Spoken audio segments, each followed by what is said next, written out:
सौरभ ने जैसे बात बताई है कि इसमें हम राजनीति से जुड़े युवा चेहरों से बात करेंगे, साथ ही हमारे साथ नीरज भी मौजूद है। मिशन रानीगंज मूवी जो अभी हाल ही में रिलीज हुई है उसमें उन्होंने एक रोल प्ले किया है, उनसे भी चर्चा करेंगे, उनके रोल को लेकर भी और आगे उनका क्या विजन है और वो क्या डिमांड करते हैं सरकार से, क्योंकि यहाँ पर बहुत सारे वो लोग बैठे हुए हैं जो आने वाले फ्यूचर में किसी ना किसी पोस्ट पर जरूर होंगे, क्योंकि उन्होंने राजनीति की शुरुआत तो कर दी है और आगे जाके एक बड़ा नाम जरूर बनेंगे और एक बड़ा पद उन्हें मिलेगा, तो उस समय वो नीरज के लिए हेल्पफुल हो जाएंगे। तो इसलिए नीरज भी इस सेशन को आगे हमारे साथ बढ़ाएंगे।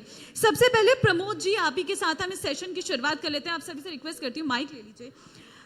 प्रमोद जी वरिष्ठ भाजपा नेता हैं लक्सर हरिद्वार से। प्रमोद जी, युवा राजनीति पर हम बात कर रही हैं, किस तरीके से देखते हैं, क्योंकि आज का वर्ग युवाओं की राजनीति का वर्ग है कहा जाता है और एक युवा जब बोलता है तो उसको सुना भी जाता है, क्योंकि उसकी बात, उसका टैलेंट, उसका तरीका सब कुछ भिन्न होता है। देखिए,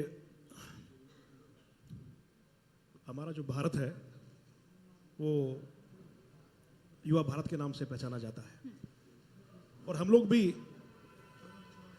NSY के जमाने से जुड़े रहे, छात्र राजनीति करते रहे हम लोग। और जहाँ तक मेरा मानना है कि युवाओं को हर प्लेटफॉर्म पे, पॉलिटिकल प्लेटफॉर्म पे हर तरीके से उनको सम्मान मिलना चाहिए, उनको आगे बढ़ाने का काम करना चाहिए, क्योंकि युवा ही देश की पहचान होती है, क्षेत्र की पहचान होती है और युवाओं के अंदर एक शक्ति होती है जो क्षेत्र की समस्याएं या जो विधानसभा की जो समस्याएं होती हैं उसको आगे बढ़ाने का काम युवा कर सकता है। ठीक है। अनुकृति गोसाई हमारे साथ हैं, समाज सेवी हैं, कांग्रेस नेत्री हैं, मिस एशिया रही हैं। अनुकृति, क्योंकि आपका बैकग्राउंड कुछ और था, मिस एशिया आप रही हैं, वो एक अलग लाइन है, राजनीति एक अलग लाइन है, समाज सेवी एक अलग लाइन है। अभी मैं आपसे बात कर रही थी, आपने बताया कि आप सॉफ्टवेयर इंजीनियर रही हैं। इतने सारे टैलेंट लेकर आप राजनीति में पहुंच गई। आप इंजीनियरिंग में भी आगे करियर बना सकती थी, मिस एशिया आप रही हैं, वहां पर भी करियर आगे बना सकती थी।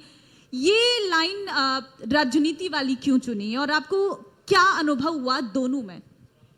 सबसे पहले तो मैं इंडिया न्यूज़ का बहुत धन्यवाद कर रही हूँ मुझे यहाँ पर आमंत्रित करने के लिए और आप सबके समक्ष अपने विचार रखने के लिए।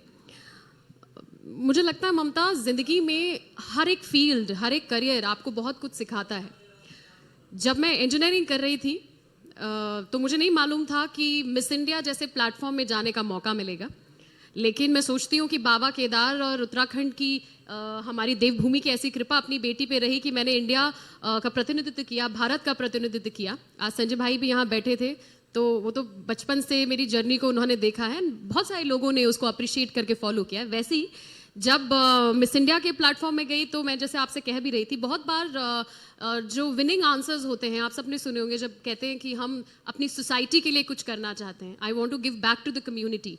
एंड आई थिंक मैं नीरज से भी अभी बात करी थी तो उससे भी मैंने कहा कि ये बहुत महत्वपूर्ण होता है कि जीवन के किसी पड़ाव में जब आप कुछ अचीव करते हैं तो मैं सोचती हूँ कि सबसे ज़्यादा जो महत्वपूर्ण चीज़ है, हो सकता है मेरा पर्सनल ओपिनियन हो, बट आई थिंक कि एक आत्मसंतुष्टि व्यक्ति के लिए बहुत महत्वपूर्ण है।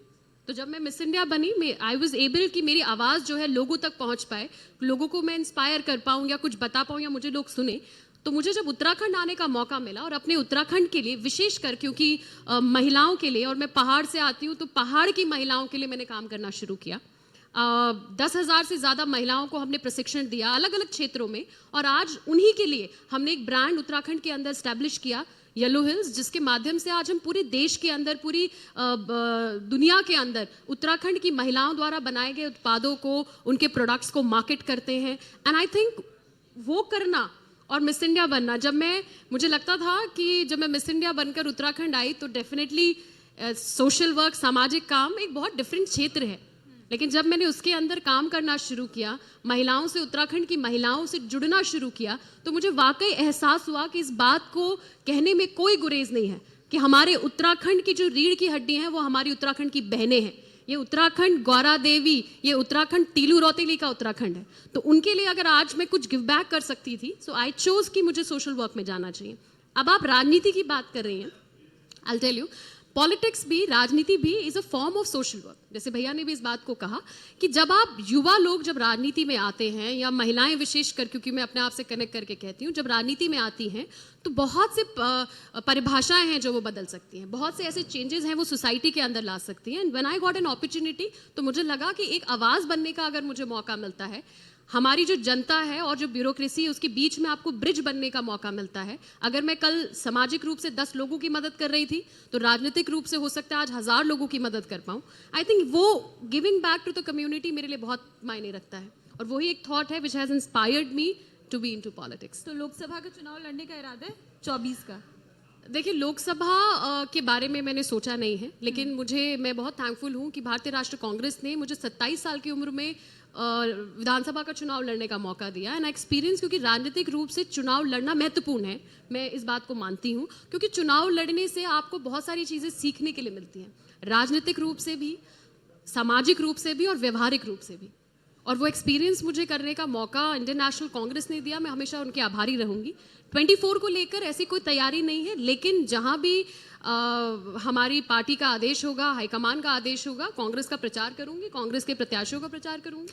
चलिए, और आपके बारे में जाएंगे अनुकृति, क्योंकि काफ़ी इंटरेस्टिंग आपकी स्टोरी है, जर्नी भी है, उसे और गहराई तक जानेंगे। लेकिन गुरजीत लहरी जी युवा नेता हैं कांग्रेस से।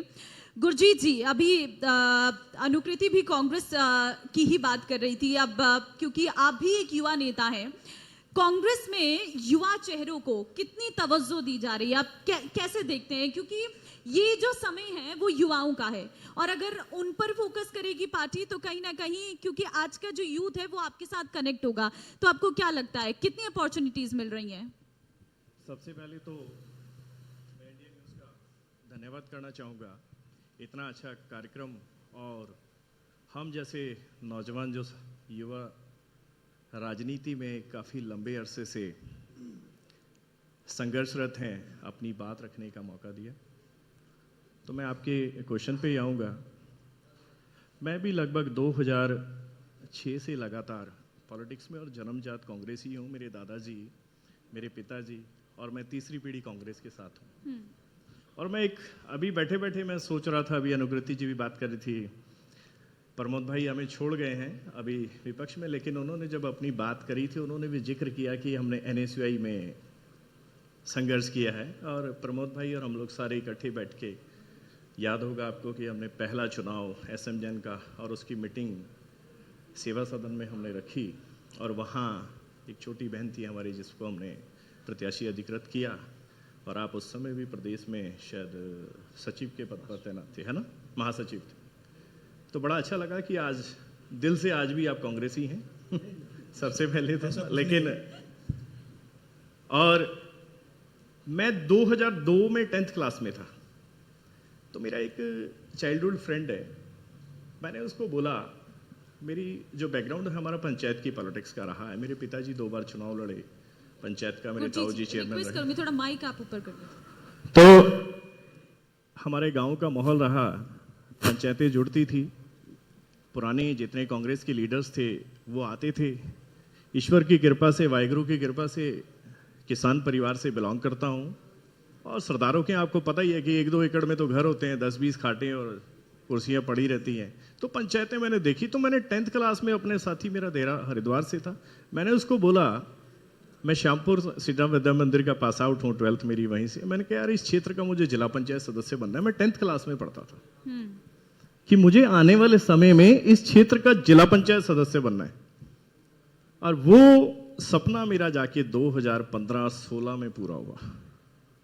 उस जर्नी में हमें, बचपन की बात, अब कितनी एज रही होगी आप आइडिया लगा लीजिए। रही बात युवाओं की, तो युवाओं का राजनीति में कितना प्रतिभाग रहता है। युवा एक ऐसी शक्ति है, अगर विधानसभा लेवल पर बात करें, अनुकृति जी आप लड़ चुकी हैं, मैं जिला पंचायत रह चुका हूँ, चेयरमैन हम रहे हैं, ग्राम प्रधान का भी देखा है, 3-3 चुनाव फाइट कर चुका हूँ मैं। अगर आपके पास पूरी विधानसभा में कोर 50 लड़कों की टीम यंगेस्ट की आपके पास है, तो मैं समझता हूँ कि वो 5000 सामने वाले जो लोग हैं उनको बीट करने का मादा रखते हैं, वो हवा का रुख चेंज करने का मादा रखते हैं। जो सीनियर्स हैं, मैं कटाक्ष नहीं करूंगा, मेरा अनुभव है अपना, मैं किसी के ऊपर कटाक्ष नहीं करूंगा, ना टिप्पणी करना चाहूंगा। हम लोगों ने, हमारा जो एक्सपीरियंस है, मेरा जो अनुभव है, जब भी हमारे सामने कोई विषय अपने क्षेत्र को लेकर के आया या कोई समस्या हमारे सामने आई, तो हमने डायरी में नोट किया और हम उस ट्रैक पर निकल गए कि इस समस्या को जड़ से निकालना है, ना कि इसके ऊपर राजनीति करनी है। बिल्कुल, यही एक राजनीति का तरीका और होना भी चाहिए। मेरी बात पूरी होने हाँ। दीजिए। और वही अगर विषय किसी सीनियर लीडर के संज्ञान में आए, जिनका भाषण सुनते हुए बड़ा अच्छा लगता है, हमारे से बहुत अच्छा बोलते होंगे, क्योंकि हमारी इतनी उम्र नहीं है जितना उनको राजनीति करते हुए हो गया। बड़े अच्छे अच्छे वर्ड, बड़े अच्छे अच्छे ने, मतलब कल्पना भी नहीं कर सकते, इतना अच्छा बोलते होंगे वक्ताओं में। फिर वो देखते हैं कि ये मुद्दा आया है, अब इससे कितना वोटर्स के ऊपर क्या इफेक्ट पड़ेगा और किस समय पे क्या गोटियां फिट करनी है। प्रमोद जी को थोड़ी हंसी आई आपकी इस बात से। प्रमोद जी, किस ओर इशारा था ये? प्रमोद जी एक्चुअली मेरे पुराने साथी, प्रमोद जी को बोलने दूंगा, तो प्रमोद जी हंसेंगे, उन्हें मालूम है कि गुरजीत लहरी सीधे सीधे ठीक है ठोकेंगे। सर, मैं लौटती हूँ क्योंकि इस सेशन में और भी गेस्ट हैं। प्रमोद जी, इस पर रिएक्शन। जैसे मेरे भाई गुरजीत जी ने जो बोला अभी, मैंने इस कांग्रेस में 22 साल दिए और एनएसयूआई से राजनीतिक अपना करियर मैंने बनाया था। जहां तक सम्मान की बात आती है कांग्रेस में, मुझे 22 साल हो गए थे, आज तक मैंने पार्टी इसलिए छोड़ी क्योंकि युवाओं का सम्मान आज तक कांग्रेस ने किया ही नहीं। और ये मैं दावे के साथ कह सकता हूं। यहाँ छात्र संघ चुनाव होते थे हरिद्वार में या श्रीनगर यूनिवर्सिटी में जब चुनाव होते थे, तो हम लोग वहां नेतृत्व करते थे और हम लोग वहां पर कांग्रेस का परचम लहराते थे। वहां हमने ये काम किया। लेकिन जब देखा कि यहां पर कांग्रेस में सिर्फ युवाओं को, जो कांग्रेस के कार्यकर्ता है, उनको सिर्फ इस्तेमाल किया जाता है, जब कहीं बात उनको आगे बढ़ाने की होती है तो उनको दूर दूर तक उनको कोई नहीं पूछता। मेरे पिताजी, मैं, मेरी फैमिली भी पूरी कांग्रेस से ही बिलोंग करती थी। लेकिन जब ये देखते देखते हालत खराब हो गई कि भाई कांग्रेस जो है युवाओं को बढ़ाने में सक्षम नहीं है, सिर्फ यूज एंड थ्रो करती है, इसलिए मैंने भारतीय जनता पार्टी को मैंने ज्वाइन किया। 1 साल मुझे हो गए और मैं आपके चैनल के माध्यम से ये भी कह सकता हूं कि जो सम्मान मुझे कांग्रेस पार्टी ने नहीं दिया 20-22 सालों में, वो सम्मान मुझे भारतीय जनता पार्टी ने दिया। और उत्तराखंड में आज कांग्रेस की दशा दिशा क्या है, ये सब लोग जानते हैं। कांग्रेस है कहां उत्तराखंड में? कांग्रेस के प्रदेश अध्यक्ष के पास कार्यकर्ता नहीं है। चेहरा उत्तराखंड में है कौन कांग्रेस के पास? आज हरिद्वार लोकसभा की बात करते हैं, क्या हरिद्वार की लोकसभा जानती नहीं है कि कांग्रेस के नेता हरिद्वार लोकसभा में सिर्फ यहां पर घूमने आते हैं, जनता को बेवकूफ समझते हैं कि आएंगे भाई हम लोकसभा की तैयारी कर रहे हैं। आपने क्या किया हरिद्वार के लिए? इस हरिद्वार ने सांसद बनाया कांग्रेस को, मुख्यमंत्री बनाया हरीश रावत जी को। इस हरिद्वार के लिए क्या किया कांग्रेस ने? आज भी हरिद्वार इस चीज को याद करता है कि हमने एक बड़े चेहरे को सांसद बना के भेजा, पार्लियामेंट में मुख्यमंत्री बना के भेजा, और हमारे लिए कुछ नहीं किया। देखिए, प्रदेश के अंदर 2 परिवार हैं जिसने कांग्रेस छोड़कर भारतीय जनता पार्टी को ज्वाइन किया, भारतीय जनता पार्टी ने को छोड़कर कांग्रेस ज्वाइन किया। आपकी राय है कि मेरे को वहां पर तवज्जो नहीं मिली, इसलिए मैंने भारतीय मुझे जनता नहीं पार्टी- है। हाँ। आप देखो ना, दशा दिशा कांग्रेस की क्या हो गई है। ये लोग यहां पर यात्रा शुरू करते हैं, भारत जोड़ो यात्रा उत्तराखंड में, और पीसीसी के प्रेसिडेंट के पीछे 20 आदमी की भीड़ नहीं है। तो आप खुद समझ सकती हो कि प्रदेश की जनता ने कांग्रेस को पूरी तरीके से नकार दिया है। कांग्रेस है कहां उत्तराखंड में? पहले तो इनको झगड़ा करने से ही फुर्सत नहीं है कांग्रेस वालों को। तो मैं समझ सकता हूं कि जो हमारे और भी जो प्रदेश के लीडरान हैं कांग्रेस के, मैं उनको भी ये सलाह दूंगा आपके चैनल के माध्यम से कि भैया मेहनत मत करो, अपने चुपचाप घर बैठ जाओ, क्योंकि कार्यकर्ता आपके साथ लगने को तैयार नहीं है। नहीं, एक मिनट जरा, एक मिनट। ठीक है। भैया, बड़े मुझे लगा जिस तरीके से आपने युवाओं की बात करी, मैं बहुत अप्रिशिएट करती हूँ उस चीज़ को। लेकिन मुझे लगता है कि एक युवा होने के नाते, ये चाहे भारतीय जनता पार्टी के युवा नेता हों, चाहे कांग्रेस के हों, चाहे किसी भी दल के युवा नेता हों, जब यूके SSSC का घोटाला हुआ, यूके PSC का घोटाला हुआ, हमारे उत्तराखंड के युवाओं ने हजारों की संख्या में बैठ के चक्का जाम किया, लाठियां खाई, हमारी युवा बहनों को घसीट कर जब पुलिस वाले ले गए, तो लेट मी फिनिश, तो उस समय हमारे युवा नेता कहाँ थे? देखिए, मेरे कहने का डेफिनेटली आपका एक्सपीरियंस, हर व्यक्ति का एक्सपीरियंस हर पार्टी में डिफरेंट हो सकता है और उसमें मुझे कोई गुरेज नहीं है। लेकिन मुझे लगता है कि जब हम युवाओं की बात विशेषकर आज उत्तराखंड में कर रहे हैं, तो मैं सोचती हूँ कि हमें बेरोजगार संघ की बात जरूर करनी चाहिए। जब बेरोजगार संघ के बच्चे जब वहां धरना कर रहे थे और कितनी बेरहमी से जब उन पर लाठियां चल रही थी, यूके SSC में जब घोटाला हुआ तो जो आदमी बाहर आया कौन है? जो यूके PSC का जब घोटाला हुआ, जिस आदमी का नाम बाहर आया कौन है? भारतीय जनता पार्टी के लोग हैं, है कि नहीं है? तो वो भारतीय जनता पार्टी के लोग हैं। ये दिखाता है कि भारतीय जनता पार्टी आज उत्तराखंड के युवाओं के साथ बिल्कुल न्याय नहीं कर रही, और इसमें मुझे कहने में कोई गुरेज नहीं है। आप अगर युवाओं की बात करते हैं, अंकिता भंडारी एक युवा थी, अंकिता भंडारी हत्याकांड पौड़ी जिले के अंदर हो जाता है। भारतीय जनता पार्टी का कोई युवा नेता, भारतीय जनता पार्टी की कोई महिला उस पर आवाज नहीं उठाती है। कोई, क्या महिला होने के नाते क्या ये सिर्फ राजनीतिक मुद्दा है? अंकिता भंडारी हत्याकांड क्या एक राजनीतिक मुद्दा है? अंकिता भंडारी हमारे प्रदेश की बहन है। किसी बहन की अस्मिता पर इस तरीके से प्रहार होता है और भारतीय जनता पार्टी के युवा नेता, भारतीय जनता पार्टी की महिला नेत्रियां चुप रहती है? ये किस तरीके, मैं कहना चाह रही थी, ये भी हम सब युवाओं की जिम्मेदारी है कि सिर्फ राजनीति ही नहीं, अगर हम अपने आप को युवा कहते हैं, जैसे भैया ने कहा कि NSUI से उन्होंने शुरुआत करी और आज भारतीय जनता पार्टी के साथ है, और मैं सिर्फ इसलिए नहीं कि मैं कांग्रेस से हूं इसलिए कह रही हूं, मुझे व्यक्तिगत रूप से लगता है कि युवाओं का राजनीति में होना बहुत महत्वपूर्ण है, क्योंकि जब युवा राजनीति में आता है, नई दिशा और दिशा राजनीति को मिलती है, और डेफिनेटली आपके ओपिनियंस, आपके जो विचार है, उससे बहुत सारे परिवर्तन होंगे। लेकिन एज अ युवा हमारी जिम्मेदारी है कि अगर युवाओं के साथ अन्याय हो रहा है, अगर उन पर लाठीचार्ज हो रहा है, तो हमें उनके साथ जाके खड़ा होना चाहिए था। अंकिता भंडारी हत्याकांड पे जब धरने प्रदर्शन हो रहे, मुझे बता दो, भारतीय जनता पार्टी की महिला मोर्चा और युवा मोर्चा, कोई एक आदमी ने अंकिता भंडारी के लिए आवाज उठाई हो?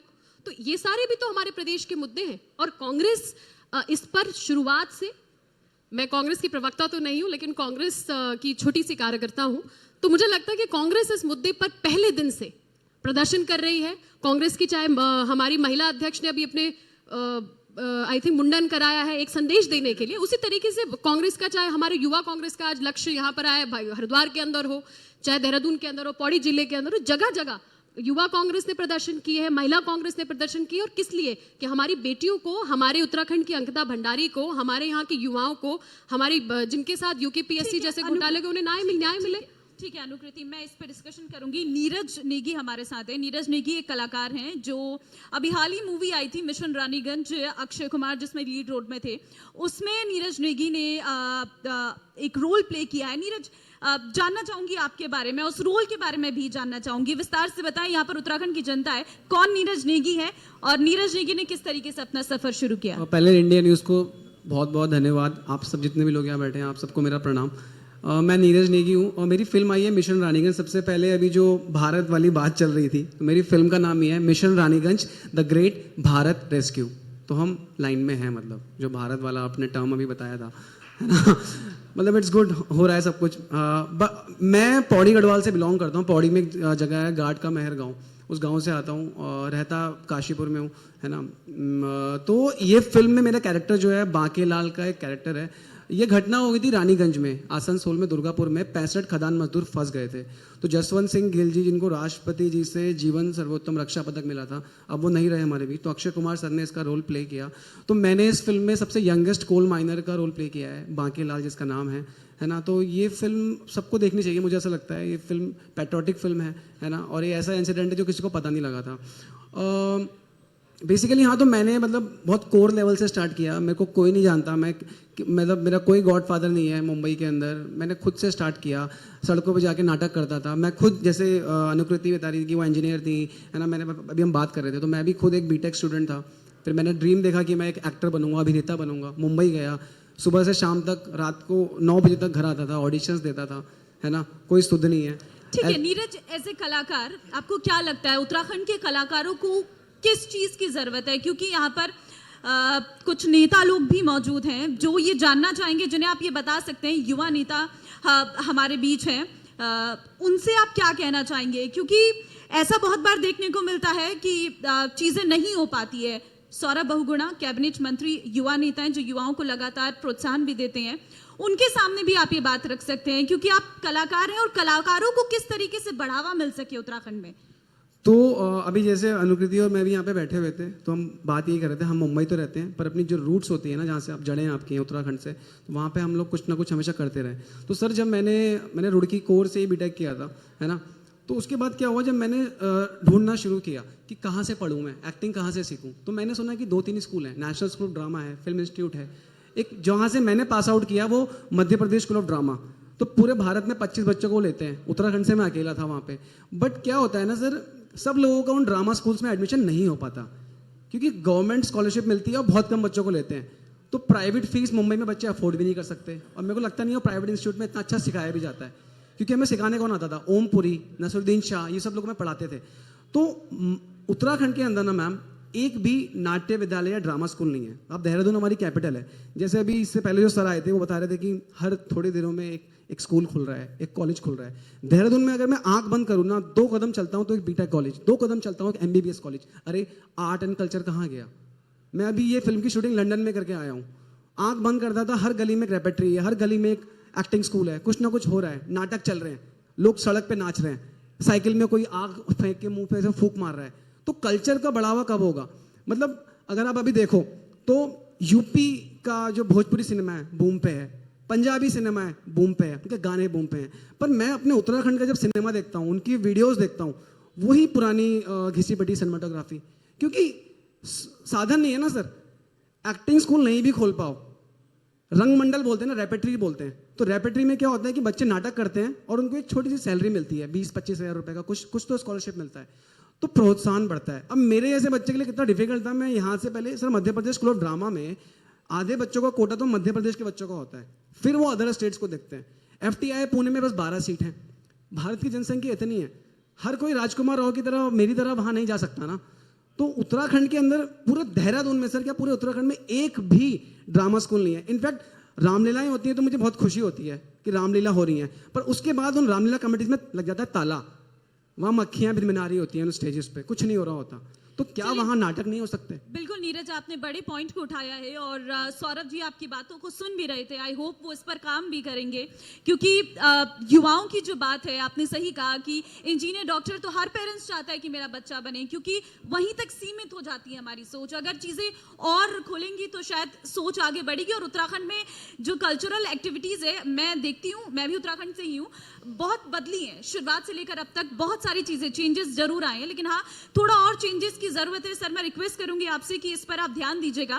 फिलहाल अब सभी खास मेहमानों का बहुत धन्यवाद इंडिया न्यूज़ के मंच पर पहुंचने के लिए और बातों का जिक्र करने के लिए। Thank you.